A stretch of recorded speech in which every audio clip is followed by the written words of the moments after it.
যদি আপনার কেনাকাটা পর্ব ইতিমধ্যে শেষ হয়ে গিয়ে থাকে তাহলে দুদিন এই চতুর্থী আজ এবং কাল আপনি নির্বিঘ্নে ঠাকুর দেখতে পারেন। যেটুকু বিক্ষিপ্ত বৃষ্টি হবে তা ঠাকুর দেখার পক্ষে খুব একটা অন্তরায় হবে না। এরপর পঞ্চমীর দিন থেকে একটু একটু করে বাড়তে শুরু করবে বৃষ্টি, তবে সেই বৃষ্টিও অন্তত ষষ্ঠী সপ্তমী পর্যন্ত মোটের ওপর ঠাকুর দেখার উপযোগী থাকবে। বৃষ্টি অনেকটাই বেড়ে যাবে অষ্টমীর রাতে।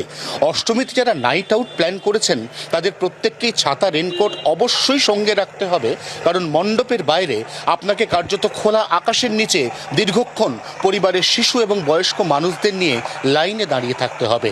বৃহস্পতিবার দশমী, সেদিন অত্যন্ত কম সংখ্যক প্রতিমাই বিসর্জিত হবে। তা সত্ত্বেও সেদিন বৃষ্টি অনেকটাই বাড়ায় আগাম সতর্কতা জারি করেছে আলিপুর আবহাওয়া দপ্তর। শুক্রবার একাদশী, প্রচুর প্রতিমা নিরঞ্জন হবে। সেদিন আবার গোটা দক্ষিণবঙ্গের একাধিক জেলায় মুহুর্মুহু বজ্রপাতের সতর্কতা রয়েছে। প্রত্যেকটি ঘাট, খোলা জায়গা, সেখানে যারা বিসর্জন পর্বে সামিল হবেন তাদের প্রত্যেককেই সাবধানতা অবলম্বন করেই উৎসবের প্রতিটি নির্ঘণ্ট মেনে চলার পরামর্শ দিচ্ছে আলিপুর আবহাওয়া দপ্তর।